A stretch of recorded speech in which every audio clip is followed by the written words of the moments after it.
Hola, buenos días. ¿Me pueden escuchar, jóvenes?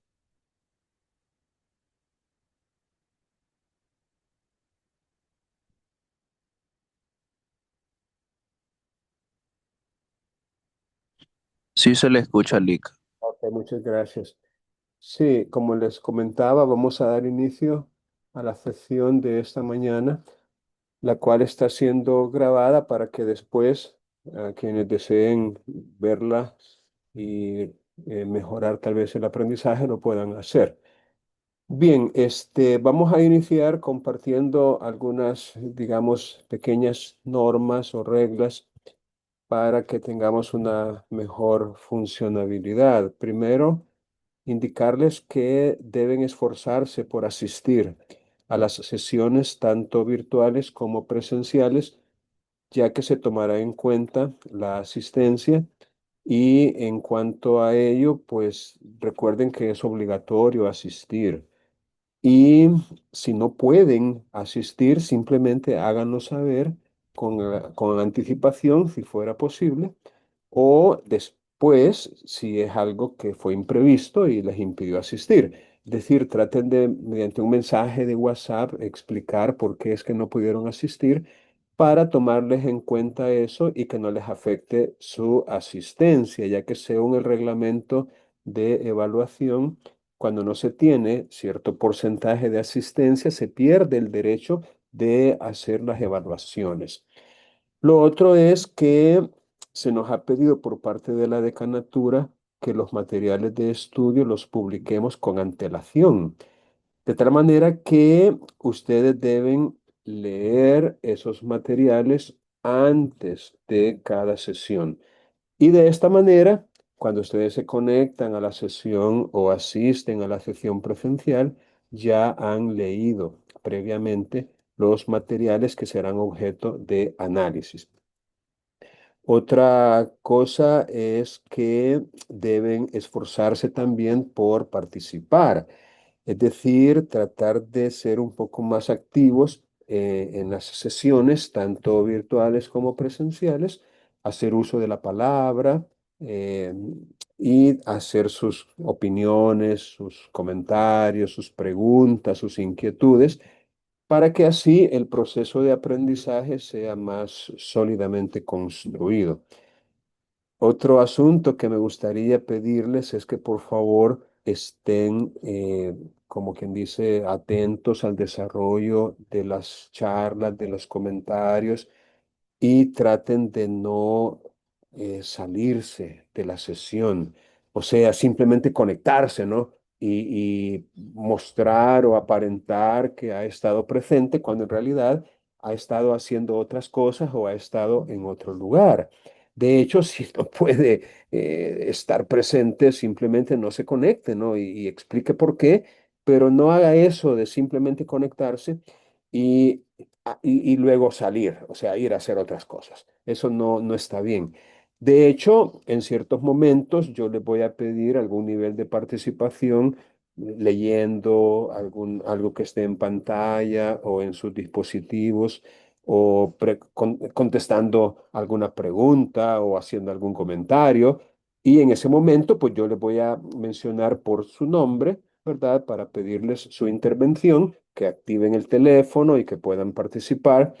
Y si usted no contesta o no atiende la primera, la segunda, la tercera vez que yo se lo pida, entonces voy a tener que sacarlo pues de la sesión porque es evidencia de que no está en la sesión, simplemente se conectó a ella. Ahora, sobre la base de que ustedes van a leer previamente a las sesiones, es importante que en la medida que vayan leyendo y encuentren algo que no logran entender, algún término, algún concepto, alguna explicación, algún ejemplo, algún caso, que no lograron captar su significado, entonces anótenlo en sus cuadernos o en algún lugar especial para hacer anotaciones y traigan a las sesiones las preguntas, las inquietudes, las dudas que ustedes tengan.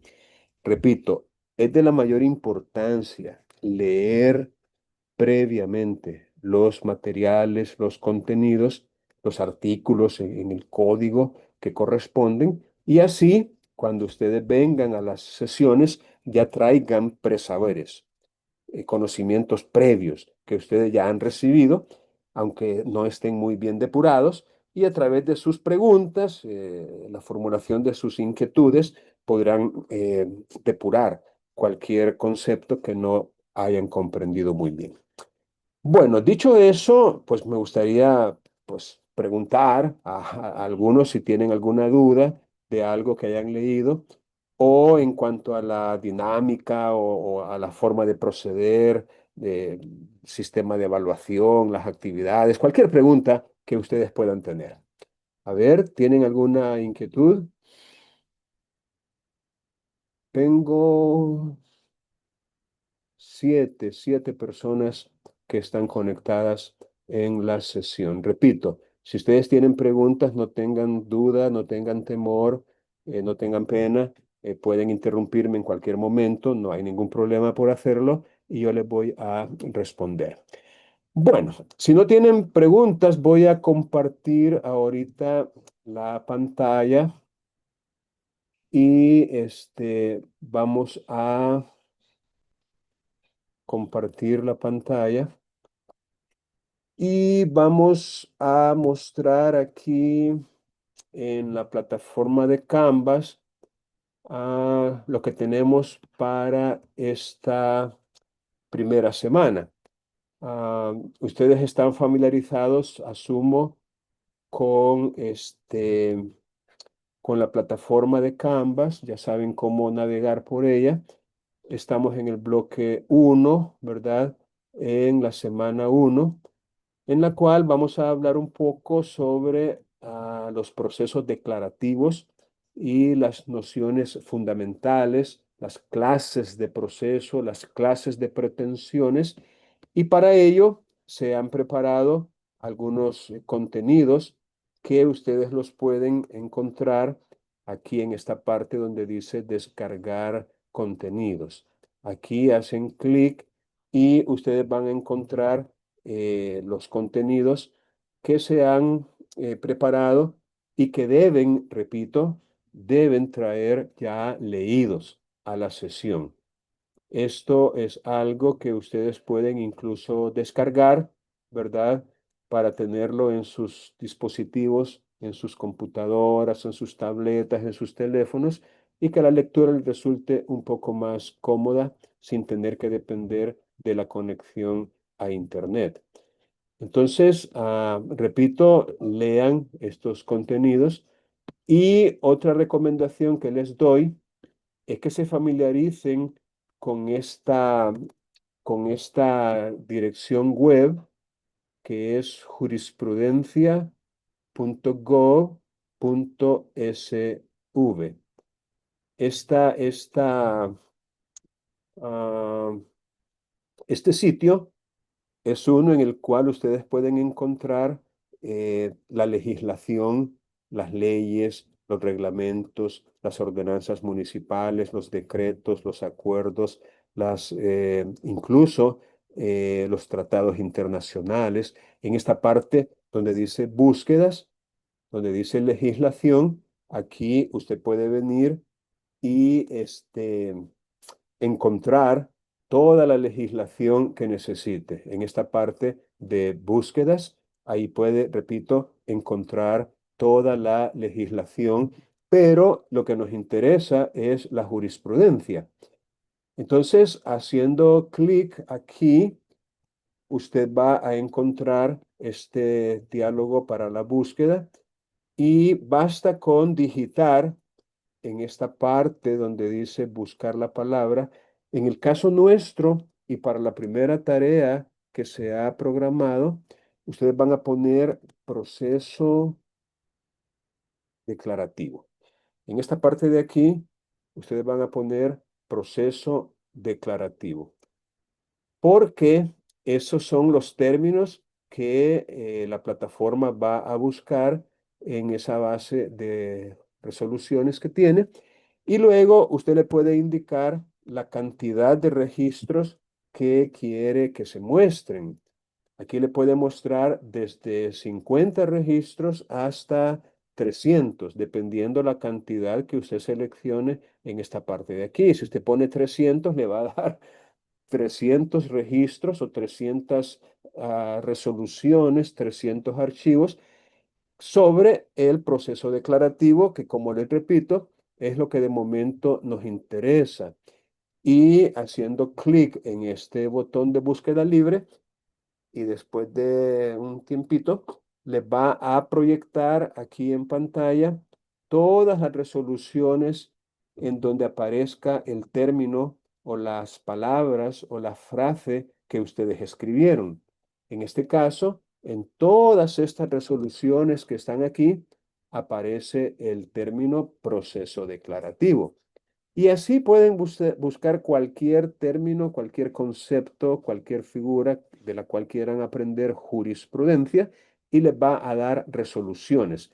Ah, Ustedes en este caso van a encontrar resoluciones de todos los tribunales, pero habría que buscar aquellos que nos interesan, que serían básicamente los que tengan que ver con la materia civil y mercantil. Por ejemplo, esta que está aquí, que dice civil y mercantil, esta otra que también dice civil y mercantil, esta otra que dice civil y mercantil, que, repito, son las que nos interesan de momento. Incluso usted puede decirle que le muestre hasta 400 resultados por página. Digamos que usted quiere que le muestre los 100 resultados de una vez, se los va a dar los 100 resultados. Y de esta manera, ustedes van a encontrar varios, llamémosle, varios casos con los cuales van a comenzar a trabajar. Porque tenemos una primera actividad eh, que, por cierto, es sumativa para esta semana. O sea, una actividad que ya tendríamos que comenzar y aquí están las explicaciones de ella. Vamos a ver si podemos hacer esto un poquito para acá. Am, esta actividad se titula Casos prácticos referidos al ámbito de aplicación de los procesos declarativos civiles y mercantiles. Repito, casos prácticos. Prácticamente serían casos reales que se han dado en los distintos tribunales de la República y que ustedes van a buscar de la manera que ya les expliqué cómo hacerlo. Es una evaluación sumativa, o sea, lleva un porcentaje de la nota del cómputo y es colaborativa. Es colaborativa en el sentido de que se va a trabajar en equipos de 3 personas. Ah, Eso sí, a diferencia de otras experiencias que ustedes pudieran haber tenido, en donde le asignan o le delegan a uno de los integrantes del equipo para que presente la tarea, para que la suba al correspondiente buzón, en este caso no. En este caso, cada miembro del equipo, cada integrante del equipo debe enviar la tarea. Si usted no envía la tarea, es como que no la haya trabajado. Claro, la tarea que van a enviar obviamente es la misma, ¿no? Porque la han trabajado entre 3 personas. No importa que sea la misma, pero cada persona la debe enviar. Que quede claro. No ven a salir después con que no, que mire que yo iba en el grupo de fulano y entonces fulanito fue quien la envió. No, no, no, no. Usted tiene que enviar su propia evidencia. Ah, ¿Y qué es lo que van a hacer? Bueno, aquí están las explicaciones. Dice, para esta actividad, el docente organizará por afinidad los equipos y se les va a asignar a cada equipo un documento de Microsoft Word en la nube, donde los 3 integrantes van a poder interactuar para completar la actividad, teniendo en cuenta que es indispensable que cada miembro del equipo deje evidencia de los aportes que ha hecho en ese documento compartido. Ah, ese documento repito, será trabajado colaborativamente en ese sentido. O sea, si usted ingresa al documento, usted va a leer lo que hay y va a agregar o va a editar o va a quitar y todo eso va a quedar registrado. Es decir, usted va a entrar con su propio, llamémosle usuario, con su propio correo electrónico, con su propio nombre y va a quedar evidencia de que usted ha estado trabajando en ese documento. A él van a tener acceso los tres integrantes del equipo, pero también el profesor, o sea, mi persona. Una vez que lo hayan terminado, lo van a descargar en un formato de PDF ya terminado, cuando ya todos estén satisfechos con lo que han hecho, lo van a descargar en PDF y lo van a enviar al buzón o a la tarea que se ha habilitado para el para para ello, ¿no? Y la tarea se llama Sube aquí tu escrito técnico de casos prácticos.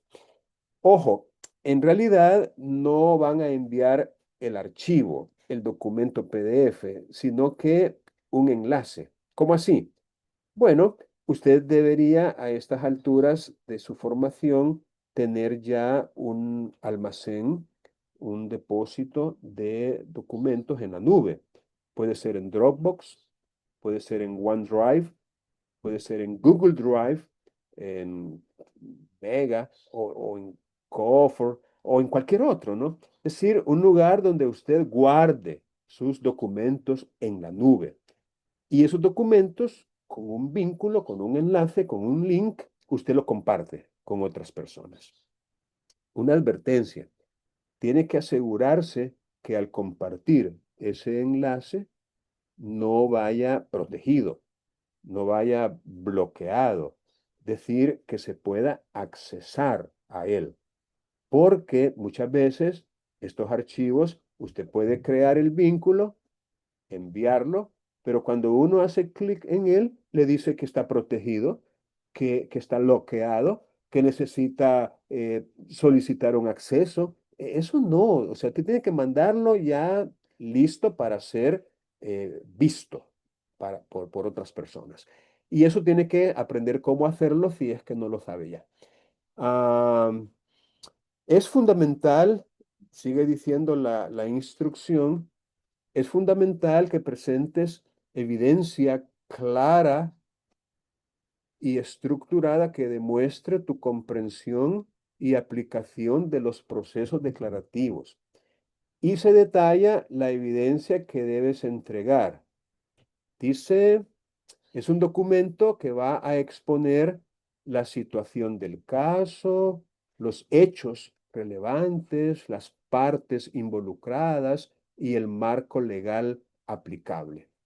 El caso, ya dije, lo van a seleccionar buscando en la plataforma de la Corte Suprema de Justicia. Dice, debe incluir ese informe debe incluir un resumen ejecutivo, la descripción del caso, el análisis legal, introducción a las fases del proceso elegido, una sección en que se analice y fundamente por qué eligieron ese proceso en particular, citando las leyes que resulten aplicables y la jurisprudencia también, normativa legal, fuentes doctrinales y, ojo, tienen una fecha para presentar ese trabajo que sería la medianoche del domingo en que finaliza la semana 2, es decir, de este domingo al otro, para poder trabajar con este documento. Y tiene como ponderación el 15% de la nota del primer bloque de aprendizaje, o sea, de laboratorio 1. Recuerden que nosotros tenemos dos laboratorios y un parcial por cómputo, por bloque. Y en el caso de esta asignatura, cada una de estas notas se compone de varias tareas. O sea, no es una nota única o una actividad única, sino que a veces dos, a veces tres. Por ejemplo, en el caso del laboratorio 1, este trabajo, este informe técnico que ustedes van a hacer en equipo de 3 personas colaborativamente, vale el 15%. Eso es lo que vale esta actividad. Y la otra actividad que vale, digamos, el otro 15%, está diseñada para la semana 2, o sea, para la siguiente semana, en la cual, vamos a ver aquí en qué consiste. La segunda actividad, que ya sería prácticamente una prueba objetiva, evaluada sumativamente también, es un examen verbal. Es decir, vamos a hacer un examen oral en la sesión presencial de la segunda semana. En el caso de ustedes, si mal no recuerdo, tenemos sesiones los martes y los miércoles. Entonces, en el caso de ustedes, sería de este miércoles al otro que tendríamos esta actividad, a menos que hubiera algo que nos impidiera hacerla y tengamos que diferirla o reprogramarla. Pero sí deben tener presente que vamos a tener esta actividad, que consiste, repito, en un examen oral o verbal sobre los procesos declarativos. Y según estas instrucciones, el examen este, por supuesto, es individual, ¿no? Es decir, se hará de manera individual, pero vamos a hacer pequeños grupos de 4 o 5 personas para poderle hacer preguntas alternativamente a cada uno de estos estudiantes y así verbalmente dar respuesta. Ah, Dice aquí en las instrucciones para la actividad que se les va a proporcionar un cuestionario con preguntas de los materiales de lectura. Y ustedes deben estudiar esos cuestionarios o ese cuestionario para estar preparado, porque lo vamos a facilitar de tal manera que las mismas preguntas de este cuestionario son las que se les van a hacer. Es algo como que dice, mira, aquí está este material, estudialo y luego te voy a evaluar para ver qué tanto lo has estudiado. Algo así, no es que le voy a preguntar algo que usted no ha leído previamente, a menos que por descuido o negligencia no lo haya leído. Pero mientras usted lea este cuestionario y se familiarice con él, con las preguntas y con las respuestas, obviamente no va a tener ningún problema en esta prueba verbal, porque la idea es que usted pueda aprender algunos conceptos que resultan importantes en esta materia. Ah, Obviamente, la prueba se va a realizar, como ya dije, en la segunda sesión de la segunda semana, porque esto es de la segunda semana, y deben asistir puntualmente para poder hacerse la prueba y vale la mitad de lo que vale el laboratorio, es decir, el 15%, ya que el otro 15% está representado por el trabajo escrito que van a hacer colaborativamente. Ahora, aquí viene lo interesante para mí. Lo interesante es que se han preparado, eh, en realidad son dos cuestionarios. Uno que se llama Aprende las respuestas y el otro que se llama Demuestra que has aprendido. Es decir, aprende las respuestas es uno y demuestra que has aprendido es el otro. Entonces, cuando usted hace clic en aprende las respuestas, pues le va a dar algo así como lo que estamos viendo aquí en pantalla. Dice, cuestionario de preguntas de opción múltiple. Debes hacer varios intentos. En cada intento te saldrán 10 preguntas solamente, pero son muchas más. O sea, no solamente son 10 preguntas, son muchas más. Pero cada vez que usted haga un intento, le van a salir solamente 10. Y estas preguntas traen la respuesta correcta. Es decir, solamente trae una alternativa y es la correcta. Para que usted vaya, por ejemplo, aquí está la primera. ¿Cuál es la obligación judicial cuando el demandante elige incorrectamente el proceso? ¿Cuál es la obligación que tiene el juez? Entonces, aquí dice el juzgador, o sea, el juez, está obligado expresamente a indicar y tramitar las pretensiones tomando en cuenta la materia y el valor de las pretensiones. Es decir, él tendría que ajustar, adecuar o, digamos, asegurarse que el trámite se realice de acuerdo con la normativa aplicable, aunque se haya por parte del demandante elegido incorrectamente el tipo de proceso que se va a llevar. Entonces, simplemente aquí está la pregunta y también está la respuesta correcta. Usted la marca y le da a la siguiente, ¿no? Y así sucesivamente hasta que termine las 10 preguntas. Aquí hay una segunda pregunta y así sucesivamente. Ahora, ¿qué va a pasar después? Vamos a ver aquí. Cuando usted haga clic en el segundo cuestionario que se titula Demuestra que has aprendido, aquí la cosa cambia un poquito porque ya no se limita a una sola alternativa, que era la correcta, ¿no? Sino que ahora ya le va a hacer, a, vamos a hacer una vista previa, ahora ya le van a salir 4 alternativas, de las cuales una es correcta y las otras 3 no. Entonces, ahora sí, en este segundo cuestionario que se ha preparado para su preparación, para su estudio, ahora sí, usted tendría que elegir de entre las 4 alternativas aquella que es correcta y que usted ya debería saber cuál es por haberlas leído previamente en el primer cuestionario. Así que esta sería como la explicación de las actividades evaluadas para el laboratorio 1, que sería prácticamente en las semanas 1, que es la presente, y 2, que es la siguiente, la de la próxima semana.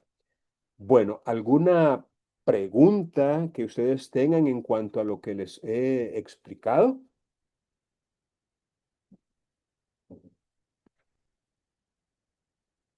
Como antes les dije, no tengan ninguna pena en formular preguntas, dudas, inquietudes que ustedes puedan tener.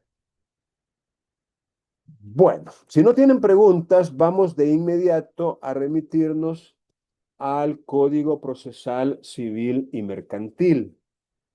Por cierto, les recomiendo encarecidamente que ustedes utilicen, vamos a ver si lo podemos mostrar aquí, que ustedes utilicen la versión, llamémosle, actual del código. Ah, usted se viene aquí a buscar en la parte superior, buscar y le da legislación. Aquí, legislación. Y usted coloca aquí donde dice nombre del documento, el nombre de la ley, del código, del reglamento, del tratado, del acuerdo, del decreto, es decir, el nombre del documento que necesita, digamos, consultar, obtener. En este caso vamos a poner Código Procesal Civil y Mercantil. Entonces, cuando usted escribe aquí Código Procesal Civil y Mercantil, le van a aparecer otra vez, aquí en la parte esta de búsqueda, le van a aparecer aquellas leyes que mencionen esos términos que usted ha escrito allí. Entonces, al hacer clic en búsqueda avanzada, aquí está, miren, la segunda, ocurrencia que aparece es precisamente la del código. la del Código Procesal Civil y Mercantil. Ahora, la ventaja de venir a este lugar es que en la corte hay personal a tiempo completo que está monitoreando todos los cambios que experimentan las leyes, las normas jurídicas y las actualizan.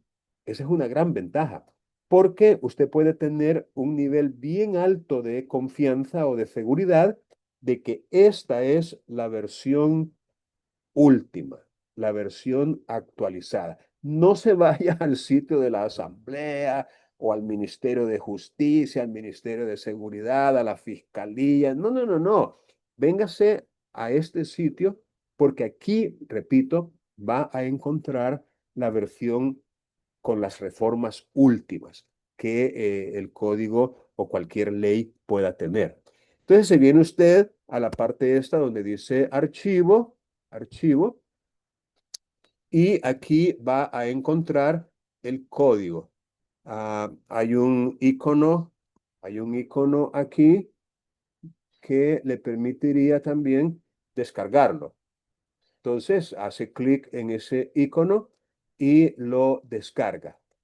Y de esa manera usted tendría ya en su computadora el último o la versión, llamémosle, actualizada, que es precisamente la que yo les estoy mostrando acá. Ah, y eso que les acabo de decir con respecto al Código Procesal Civil y Mercantil se aplica a cualquier cuerpo normativo. Código de familia, código penal, código de comercio, código de trabajo, la constitución, la ley esta, la ley aquella, cualquier norma jurídica que necesiten, vengan y búsquenla aquí. Lo otro que les quiero pedir es que también descarguen para su estudio minucioso el Código Procesal Civil y Mercantil comentado. Este Código Procesal Civil y Mercantil comentado es una obra muy valiosa, diría yo, y la pueden encontrar en el sitio virtual del Consejo Nacional de la Judicatura. Aquí pueden encontrar ustedes este código y también les recomiendo encarecidamente que lo descarguen y que lo vayan leyendo a la par de la lectura que hagan del código mismo. O sea, lean artículos en el Código Procesal Civil y Mercantil y luego pasen al código comentado para poder leer las explicaciones que estos autores hacen de esos artículos. Esto, repito, les va a ayudar muchísimo a entender lo que el código significa o lo que quiere decir el código. Entonces, se vienen ustedes a este sitio, quiero ver si aquí es que está, y efectivamente aquí dice descarga la obra en formato PDF y ustedes lo pueden descargar de este lugar. Ah, quiero advertirles que hay varias versiones de esta obra y la que ustedes tendrían que buscar es la del 2016.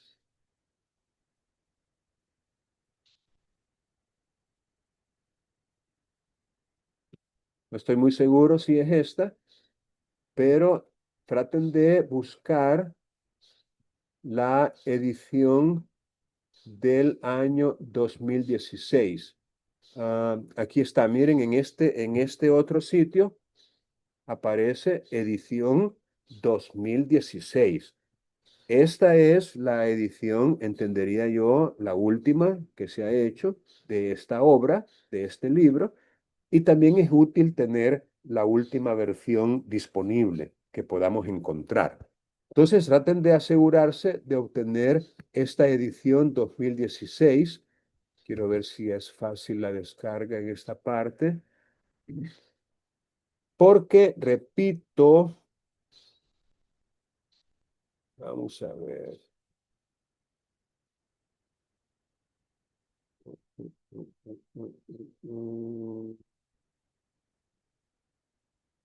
Pista previa, dice aquí.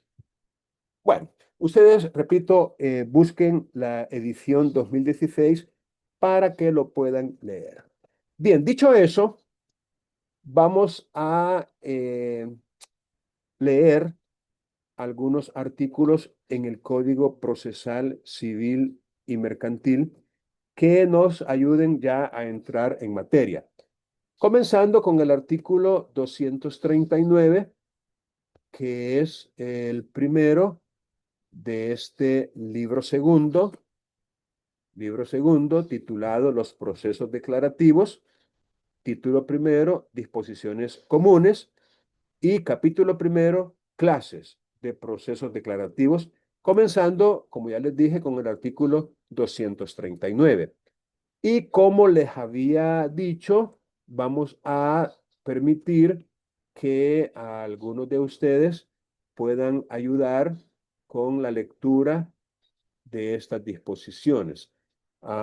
Confío en que puedan leer, ya sea en pantalla o si no, en sus dispositivos después de haber descargado el código para poder participar en esa actividad. Bien, vamos a comenzar aquí con Belén, Belén del Cid. Lea, Belén, por favor, el artículo 239 del Código Procesal Civil y Mercantil. Buenos días. Sí, no sé si se me escucha. Escucho perfectamente. Ok, el artículo 239. Toda pretensión que se deduzca ante los tribunales civiles o mercantiles y que no tenga señalada por la ley una tramitación especial será decidida en el proceso declarativo que corresponda por razón de la materia o por razón de la cuantía del objeto litigioso. Las normas de determinación de la clase de proceso por razón de la cuantía solo se aplicarán en defecto de norma por razón de la materia.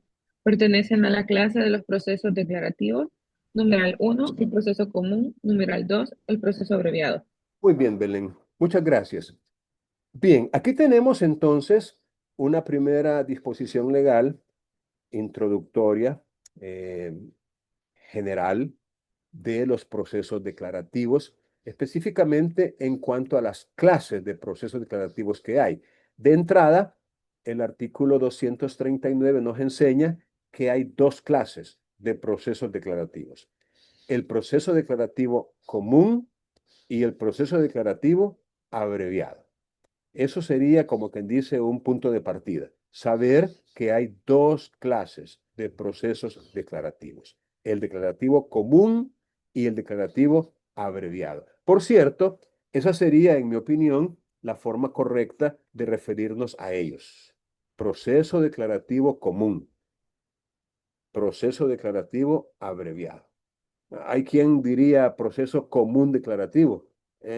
Bueno, está bien, pero en puridad tendría que ser proceso declarativo común.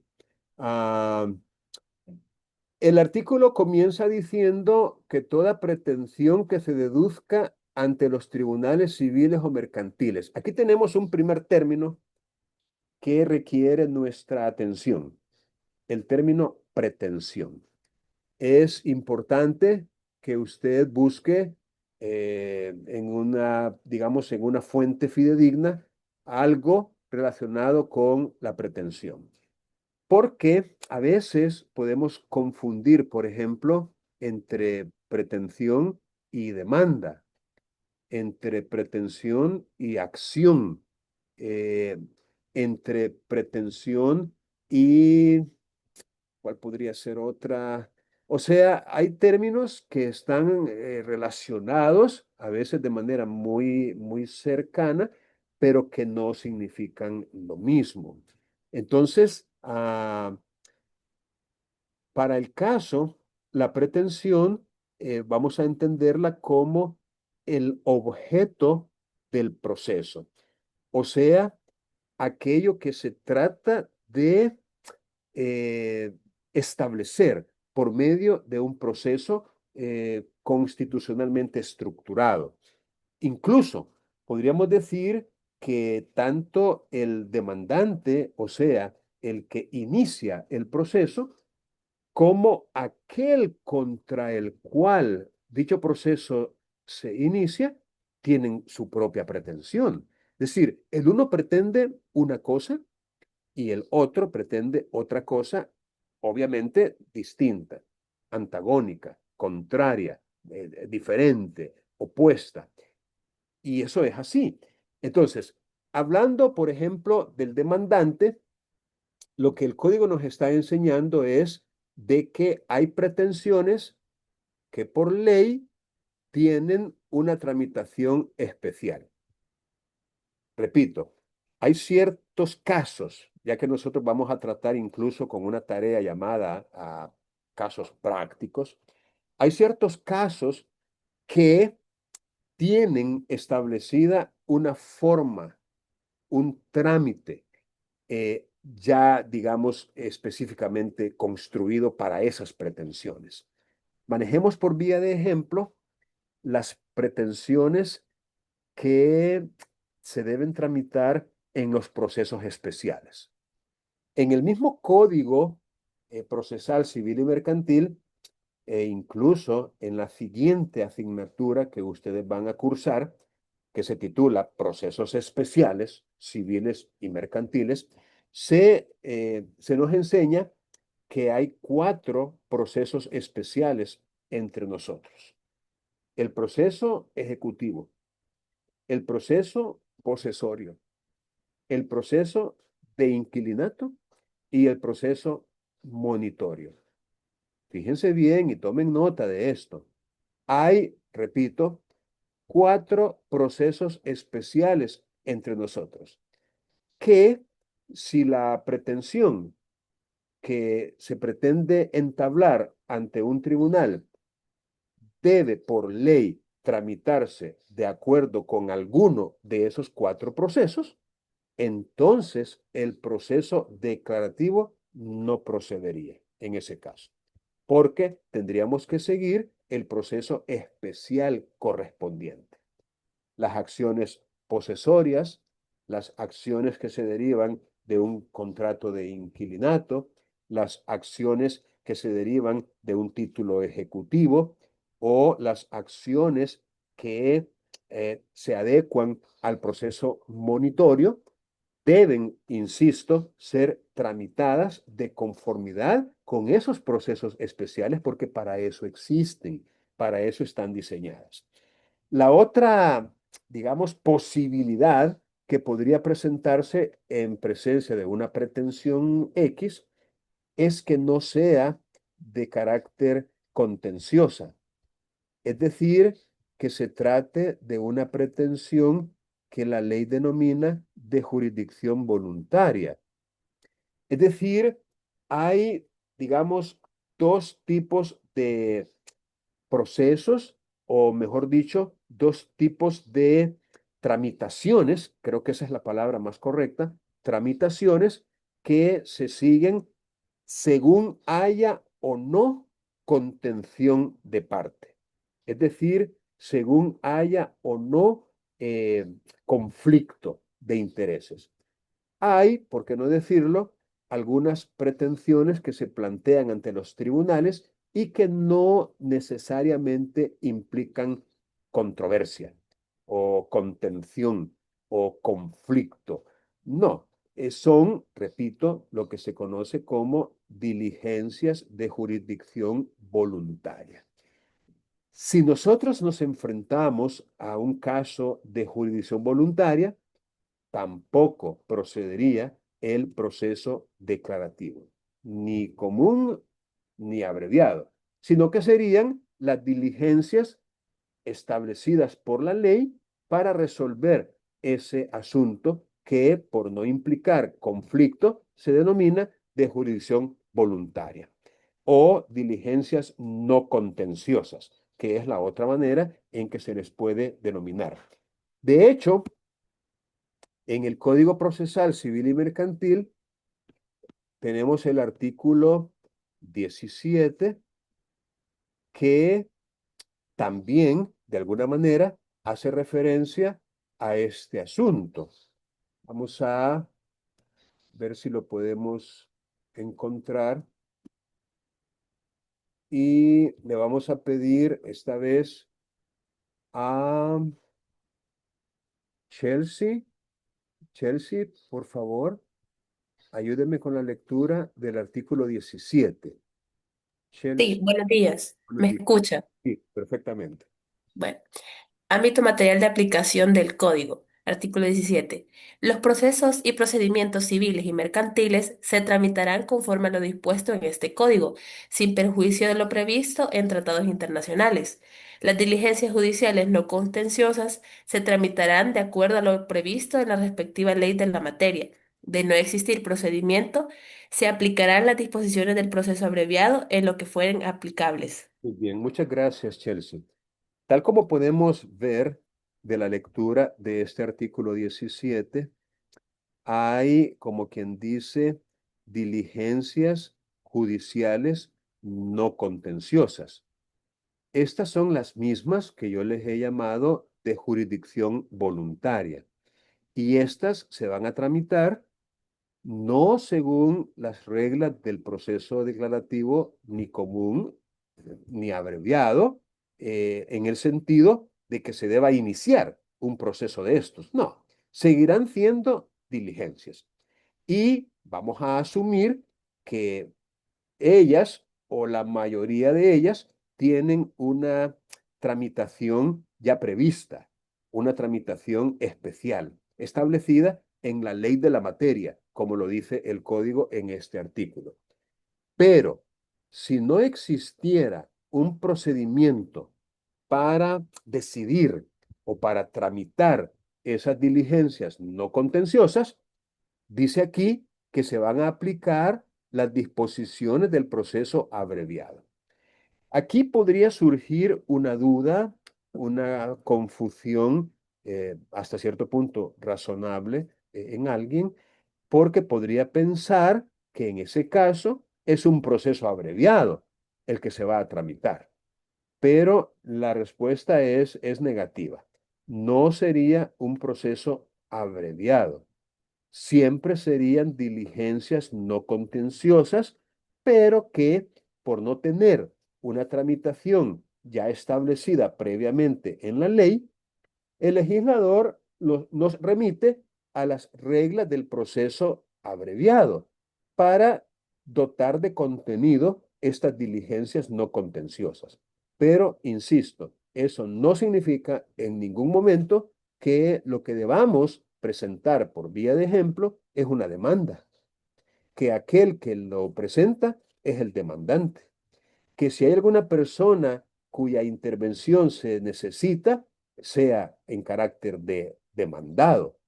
Es decir, no estaríamos iniciando un proceso, siempre serían diligencias, las cuales inician no con una demanda, sino que con una solicitud, y que no tienen ni demandante ni demandado, sino más bien solicitante y de vez en cuando solicitado. Entonces, el cambio no es semántico, no es solamente de palabras, simple y sencillamente la naturaleza y la estructura jurídica de ambas figuras son diametralmente diferentes. No es lo mismo un proceso contencioso que diligencias no contenciosas o de jurisdicción voluntaria. Manejemos un par de ejemplos. Supongamos que una persona desea, en su calidad de hijo o hija de un difunto, aceptar la herencia que esa persona dejó al morir. Eso no requiere que se inicie un proceso, sino unas diligencias de jurisdicción voluntaria o no contenciosas y que precisamente se titulan diligencias de aceptación de herencia. En ellas, repito, no hay controversia, en principio no hay contención, no hay partes contendientes o parte contraria, simple y sencillamente hay necesidad de colocar un sello de legalidad, de autenticidad y, por qué no decirlo, una declaración de heredero que debe provenir de una autoridad, que en este caso puede ser un juez o incluso un notario, ya que en sede notarial también se pueden tramitar diligencias de jurisdicción voluntaria o no contenciosa. Precisamente por eso porque no hay conflicto de intereses, no hay oposición, no hay contienda, no hay litis. Por eso un notario podría tramitar estas diligencias, no todas, sino las que la ley de la materia le permite conocer y resolver sobre ellas. Otro ejemplo podría ser una remedición de un inmueble.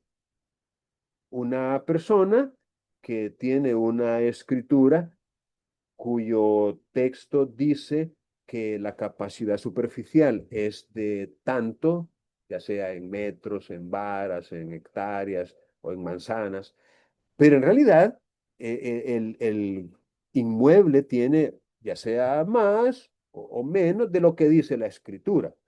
Entonces él tendría que iniciar, en ese caso, unas diligencias de remedición de inmueble que, repito, en principio no hay contención.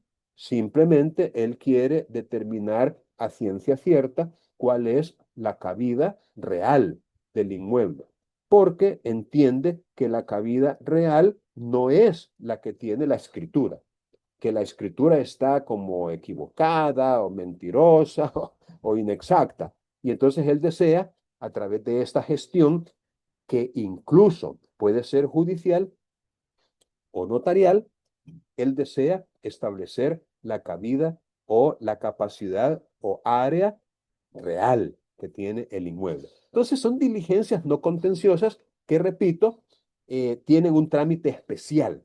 Hay una, digamos, una ley que regula cómo proceder en esos casos. Bien, volvamos al artículo 239 para poderlo seguir comentando. Vamos a ver.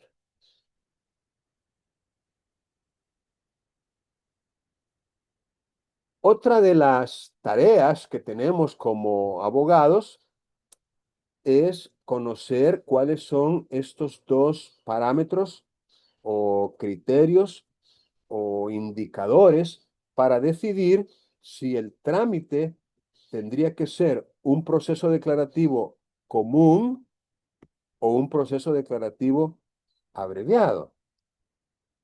Para ello, el legislador ha consignado en este artículo dos criterios. El primero es por razón de la materia y el segundo es por razón de la cuantía, en ambos casos del objeto litigioso. Es decir, por razón de la materia es el criterio que prevalece, es decir, es el primero que necesitamos tomar en cuenta. Repito, por razón de la materia. Y el segundo viene después, que sería por razón de la cuantía. A eso se refiere este inciso cuando dice las normas de determinación de la clase de proceso por razón de la cuantía, que es el segundo, solo se aplicarán en defecto de norma por razón de la materia.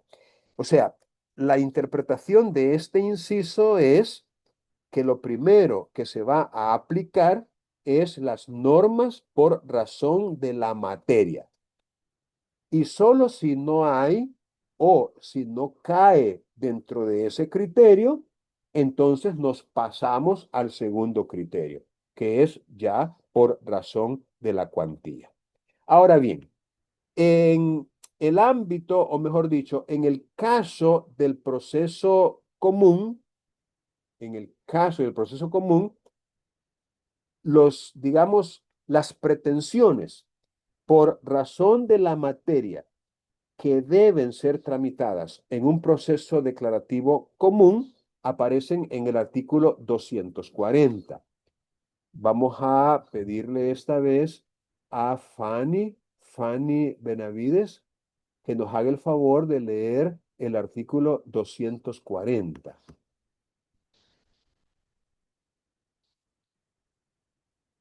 Sí, dice, artículo 240, se decidirán por los trámites del proceso común cualquiera que sea su cuantía Las demandas en materia de competencia desleal, propiedad industrial, propiedad intelectual y publicidad, siempre que no versen exclusivamente sobre reclamaciones de cantidad, en cuyo caso se tramitarán por el procedimiento que les corresponda en función de la cuantía que se reclame. Se decidirán también en el proceso común las demandas cuya cuantía superen los 25.000 colones o su equivalente en dólares de los Estados Unidos de América, y aquellas cuyo interés económico resulte imposible de calcular, ni siquiera de modo relativo. Gracias, Fanny. Gracias. Muy bien. Bien. ¿Qué tenemos aquí en el artículo 240? Prácticamente este artículo nos está enseñando cuándo es que la pretensión se va a tramitar en un proceso declarativo común. Según esto, y ya que el primer criterio que debemos aplicar es por razón de la materia, hay cuatro, digamos, pretensiones o hay cuatro tipos de petición que formular y que necesariamente, sin importar la cuantía, porque eso es lo que significa esta parte, cualquiera que sea su cuantía, sin importar la cuantía. Si estamos en presencia de una demanda de competencia desleal, de propiedad industrial, de propiedad intelectual o de publicidad, entonces el trámite a seguir es un proceso declarativo común. Repito, competencia desleal, propiedad industrial, propiedad intelectual y publicidad. Obviamente, de la sola lectura de estas pretensiones, de estas peticiones consignadas en una demanda, se colige que pertenecen al ámbito del derecho mercantil, es decir, competencia desleal, propiedad industrial, propiedad intelectual y publicidad son, digamos, aspectos que pertenecen al derecho mercantil. Entonces, un comerciante, por ejemplo, que quiera demandar a otro porque entiende que ese otro ha hecho actos de competencia desleal que le perjudican y él quiere, mediante una pretensión judicial, acreditar que efectivamente ha habido actos de competencia desleal y él desea de que se le obligue o se le ordene a esa persona que deje de hacer esos actos de competencia desleal.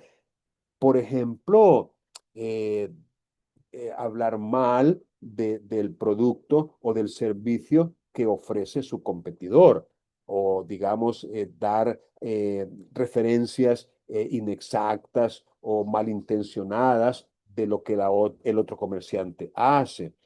O a lo mejor hacer algún tipo de publicidad engañosa o información que no es completamente fidedigna. Es decir, hay incluso toda una normativa sobre competencia desleal.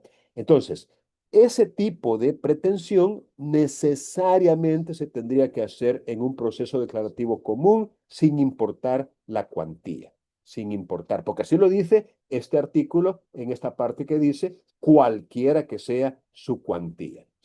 Ahora, adelantémonos al 241 para conocer también en materia del proceso declarativo abreviado cuáles son las pretensiones que, por razón de la materia, también tienen un proceso ya definido, que en este caso sería el abreviado. Para ello, leamos también el artículo 241 y vamos a pedirle a Francisco, por favor, Francisco Herrera, que nos haga el favor de leer el artículo 241. Muy buenos días. ¿Se me escucha, Lick? Sí, le escucho perfecto. Perfecto. Ámbito del proceso abreviado. Se decidirán por los trámites del proceso abreviado las demandas cuya cuantía no supere los 25.000 colones o su equivalente en dólares de los Estados Unidos de América. Además, Se decidirá que por este trámite, cualquiera que sea su cuantía: 1. Las demandas de liquidación de daños y prejuicios. 2. Las demandas de oposición a la reposición judicial de títulos valores. 3. Las demandas relativas a la disolución y liquidación judicial de una sociedad. Y 4. Las demandas de nulidad de sociedades. Muy bien, gracias, Francisco. A Bien, usted. este artículo 241 comienza con el criterio por razón de la cuantía, ¿verdad? Cuando dice que se van a decidir por los trámites del proceso abreviado las demandas cuya cuantía no supere los 25.000 colones o su equivalente en dólares. En esta primera parte de este artículo, es el criterio por razón de la cuantía para el proceso declarativo abreviado. En otras palabras, si una demanda, después de haber pasado el filtro por razón de la materia, si una demanda es con una cuantía que no supera los 25.000 colones o su equivalente en dólares, en ese caso se va a decidir esa demanda por los trámites del proceso abreviado.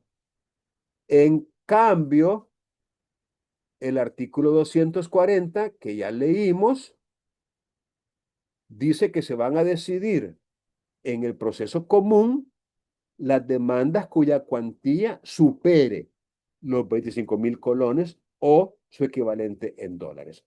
En otras palabras, y de manera muy sencilla, si una demanda, digamos, supera, por ejemplo, 25.000 colones más un centavo que fuera, 25.000 colones, 25.100, si supera los 25.000 colones, entonces el trámite a seguir es un proceso declarativo común, siempre y cuando, repito, ya hayamos descartado que se trata de diligencias no contenciosas, que no hay un trámite especial porque no se aplica ninguno de los 4 procesos especiales. O sea, no es un asunto que se deba ventilar en un proceso ejecutivo o en un posesorio o en un proceso de inquilinato o en un proceso monitorio. No,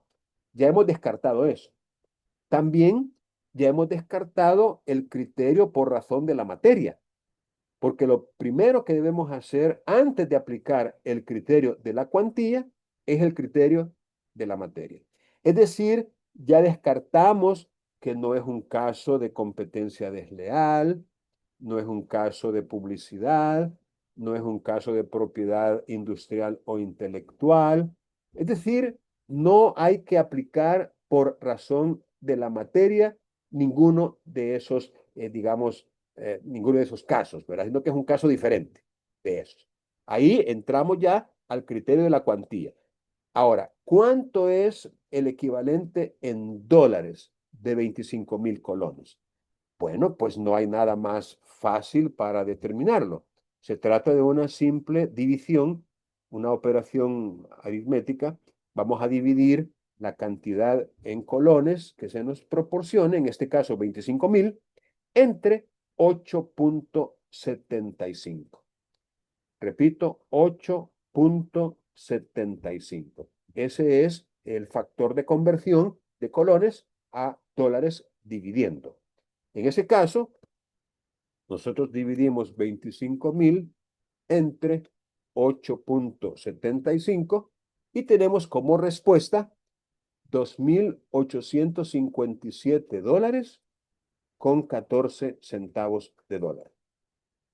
Solo usamos 2 decimales.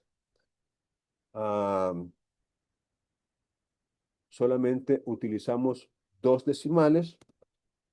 Bueno, aquí este volado se me ha escondido. Ándale. Bueno, no lo puedo mostrar de esta manera. Solo utilizamos, repito, 2 decimales, de tal manera que tendríamos que aproximar el segundo decimal si el tercero fuera 5 o mayor que 5. Bien. Una vez que hemos establecido eso, continuamos con el proceso declarativo abreviado por razón de la materia. Ya vimos que el artículo 241 comienza por razón de la cuantía y termina por razón de la materia cuando dice, además, se decidirán por este trámite, o sea, el abreviado, cualquiera que sea su cuantía, y aquí nos da 4 casos que también necesitamos analizar, necesitamos considerar antes de aplicar el criterio de la cuantía. Si es una demanda de liquidación de daños y perjuicios, sin importar la cuantía, se va a tramitar en un proceso abreviado, declarativo abreviado. Si es una demanda de oposición, fíjense bien, oposición a la reposición judicial de títulos valores. Bueno, eh, si ese fuera el caso, entonces hay que tramitar esa oposición en un proceso declarativo abreviado. Las demandas que tienen que ver con la disolución y liquidación judicial de una sociedad y las demandas de nulidad de sociedades. Fíjense que este artículo 241 en 3 de sus ordinales, el segundo, el tercero y el cuarto, otra vez nos coloca dentro del terreno del derecho mercantil. Es decir, estas demandas tienen que ver con el comercio, con los que son comerciantes, con los actos de comercio, con las sociedades mercantiles.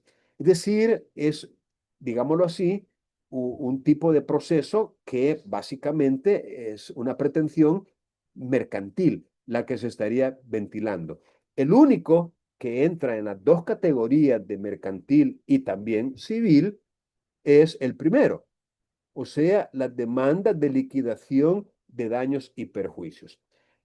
Y aquí me parece de la mayor importancia hacer una aclaración para ustedes, y es la siguiente. Miren, no hay que confundir una demanda de declaración de la existencia de daños y perjuicios. Fíjense bien, y si ustedes acostumbran tomar notas, pues anótenlo.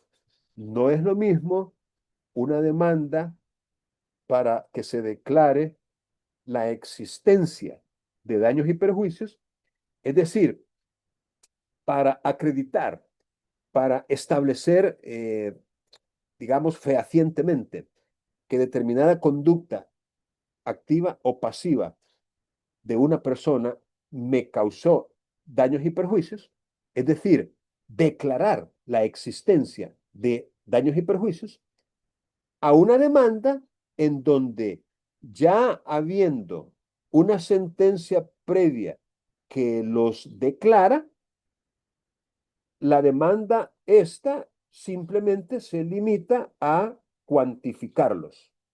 Es decir, no es lo mismo una demanda de existencia de daños y perjuicios a otra de liquidación de daños y perjuicios. Y esto nos coloca frente a un tema que ustedes van a conocer a través de la práctica y de la lectura que hagan de resoluciones judiciales y que podríamos denominar condena de daños y perjuicios en abstracto. Se los explico. Supongamos que de conformidad con el artículo 1360 del Código Civil, cada vez que ustedes escuchen algún número de un artículo, sería bueno también que lo notaran. Supongamos que de conformidad con el artículo 1360 del Código Civil, usted demanda en un proceso declarativo común la resolución de un contrato en virtud del incumplimiento de la otra parte. Es decir, usted le atribuye a la parte contraria, a la parte con la cual usted contrató, que no cumplió. Y usted le atribuye ya sea dolo o negligencia. Es decir, no cumplió porque no quiso o no cumplió por descuidado. Es decir, le atribuye responsabilidad, le atribuye culpa. Ello es así porque hay circunstancias que podrían, digamos, exonerar o justificar un incumplimiento. Pero digamos que en este caso usted le atribuye negligencia, culpa, descuido o malicia, que es como culpa lata, que equivale al dolo. En otras palabras, usted se siente agraviado ante el incumplimiento, llamémosle culpable, de la otra persona y demanda la resolución del contrato y le agrega a su demanda que le indemnice los daños y perjuicios ocasionados precisamente por ese incumplimiento. En otras palabras, usted acumula a la pretensión de resolución del contrato la pretensión de que le indemnice por los daños y perjuicios ocasionados. Entonces viene usted y efectivamente usted logra probar, pues, su calidad de parte contratante, la existencia del contrato, la calidad que tiene el demandado de ser también parte contratante. Usted logra probar los términos y condiciones en que se pactó, la obligación a la que estaba obligado su demandado, el hecho de que él no cumplió y que lo hizo de manera culpable por descuido, por negligencia o por lo que sea, pero usted no logra acreditar la cuantía de los daños y perjuicios. Pero obviamente usted logra acreditar que ese incumplimiento efectivamente le causó daños y perjuicios, pero no logra acreditar el monto, la cuantía de los daños y perjuicios que le ocasionó ese incumplimiento. Entonces viene el juez en su sentencia y efectivamente declara resuelto el contrato.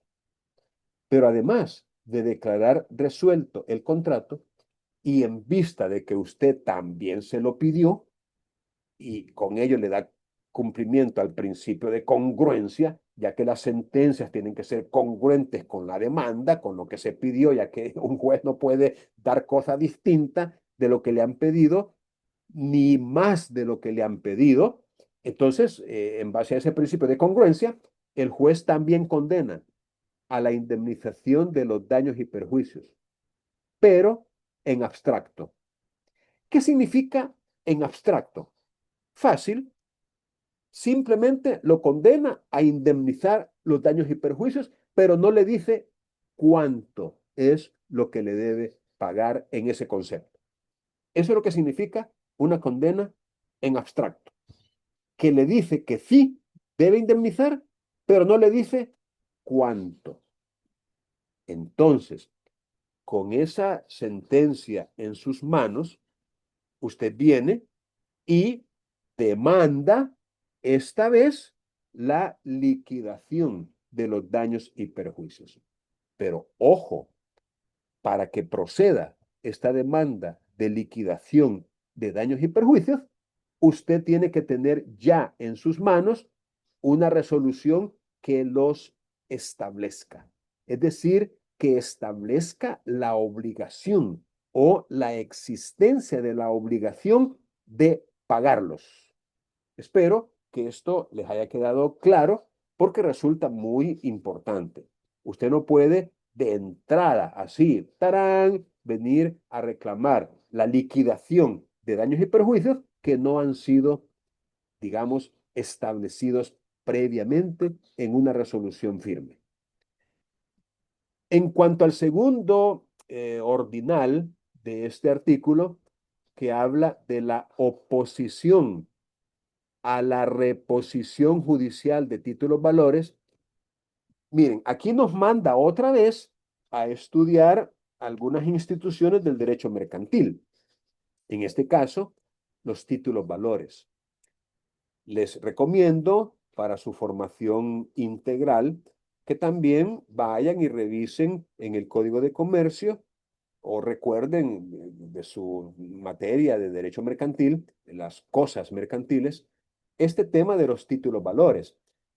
Manejemos un pequeño ejemplo. Un título valor es un documento mercantil, por supuesto, que resulta indispensable, necesario para hacer valer el derecho literal y autónomo que en dicho documento se consigna. Un ejemplo de ello es un pagaré. Otro ejemplo es una acción de una sociedad. Otro ejemplo es un cheque, una letra de cambio, un bono, un certificado de depósito. Es decir, los títulos valores son documentos que consignan un derecho que tiene sus propias características, pero ese derecho no se puede ejercer a menos que usted tenga y presente el título valor. Si usted pierde el título valor, es como que haya perdido el derecho. Así de sencillo. Es como que usted tuviera un billete en sus manos, ¿verdad? Un billete de moneda de papel. Piérdalo, el billete ya no lo tiene. Si antes con él podía comprar algo, ahora ya no puede. Es algo parecido, ¿no? No es que un billete sea un título de valor, por supuesto que no. El billete tiene otra naturaleza, tiene otras características, tiene otra explicación. El billete, la moneda de papel. Pero, otra vez, si no tiene usted en sus manos ese pagaré, ese cheque, esa letra de cambio, esa acción, usted no puede hacer valer, no puede ejercitar el derecho que ese documento le confiere, porque lo necesita, es indispensable, es sine qua non, sin el cual no, indispensable. Entonces, cuando una persona extravía o permite que se destruya o qué sé yo, por los efectos del tiempo o por algún evento natural como un incendio, una inundación, un terremoto, lo que sea, pero lo pierde. Entonces está perfectamente facultado para solicitar la reposición. Muchos títulos valores, por ejemplo, los certificados de depósito a plazo de dinero en un banco, muchas veces es un trámite interno, es un trámite administrativo el que se sigue para poder reponerlo ante su deterioro o pérdida. Muchas veces no hay que ir a un tribunal, pero a veces sí. A veces hay que ir ante un juez para obtener la reposición de un título valor. Ojo, la reposición. Si no hay, digamos, conflicto, porque parte del trámite es hacer público que fulano quiere reponer un título valor porque argumenta que se le perdió, que se le extravió, que se le dañó o que lo que sea. Entonces, al hacerlo público y alguien se da cuenta de que fulano está queriendo reponer un título valor, entonces puede llegar y demandar en oposición, es decir, presentar un escrito de demanda oponiéndose a la pretensión que fulano tiene de reponer ese título de valor. A esa demanda es que se está refiriendo. No a una demanda o a una, mejor dicho, solicitud de reposición del título. No, no se refiere a la solicitud de reposición. Se refiere a la oposición que un tercero puede presentar ante esa solicitud de reposición. Oposición que tiene que ser mediante una demanda en proceso abreviado. Las sociedades, otra vez, un término eminentemente mercantil, porque ya no hay sociedades civiles o todas las sociedades son mercantiles. Las sociedades, de acuerdo con el Código de Comercio, pueden disolverse y liquidarse de manera extrajudicial, de manera hasta cierto punto voluntaria, es decir, todos los socios se reúnen y todos están de acuerdo en que la sociedad deje de funcionar, deje de existir, que desaparezca, que se disuelva, que se liquide, entonces no hay ningún problema. No hay por qué necesariamente ir ante un juez, porque, repito, una sociedad puede disolverse y liquidarse extrajudicialmente, sin tener que ir con un juez. Pero hay causales de disolución que, de alguna manera, necesitan que sean conocidas por un tribunal, por un juez. Y en ese caso, estamos en presencia de una disolución y liquidación judicial. Ese vendría a ser, en este contexto, la palabra clave, judicial. Esa demanda, sin importar la cuantía, como quien dice, sin importar que es una sociedad que tiene muchísimos recursos y que las cantidades que se van a liquidar en su momento sobrepasan los miles de dólares o los cientos de miles, no importa la cuantía. Una demanda de disolución y liquidación de una sociedad se va a tramitar según las reglas del proceso declarativo abreviado. Y lo mismo cuando lo que se está pretendiendo es la declaración de nulidad de una sociedad. Bueno, en esta parte nuevamente les invito a que repasen en el Código de Comercio el concepto de sociedad, las formas o las causales para que una sociedad se disuelva y se liquide, para tener, como que dice, una idea más clara, más exacta de estas figuras. Bien, para ir finalizando, les voy a pedir que terminen ustedes la lectura de los artículos que harían falta en este capítulo y que prácticamente solo serían del 242 al 245. Son 4 artículos solamente los que les pediría que ustedes leyeran lo más detalladamente posible para poderlos comentar en la siguiente sesión que tengamos explicativa. Bien, ¿alguna pregunta que puedan tener hasta este momento? Pueden formularla con total libertad.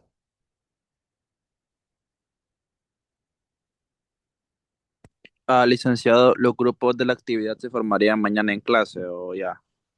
Bueno, como los van a formar por afinidad, si ustedes quieren, para ir avanzando, pueden integrarlos, se comunican ustedes entre sí de alguna manera, por teléfono, por WhatsApp, por Messenger o por lo que sea, y me pueden mandar una listita con los 3 nombres al grupo de WhatsApp, al grupo de WhatsApp. De momento, en el caso de ustedes, pues no hay muchos, digamos, inscritos. No sé si se van a inscribir más, pero de momento, pues los grupos van a ser 3 o 4, los grupos que se van a formar. Entonces, ahí en el grupo de WhatsApp, por favor, allí háganme llegar esta lista, ¿verdad? De las personas que estarían integrando los equipos. Serían 3 participantes nada más por equipo y los mandan al grupo de WhatsApp. ¿Alguna otra interrogante que tengan? Bueno, entonces, y para finalizar, vamos a pasar asistencia. Pero para tomar asistencia voy a dejar de grabar. Supongo que he estado grabando. Vamos a ver dónde está.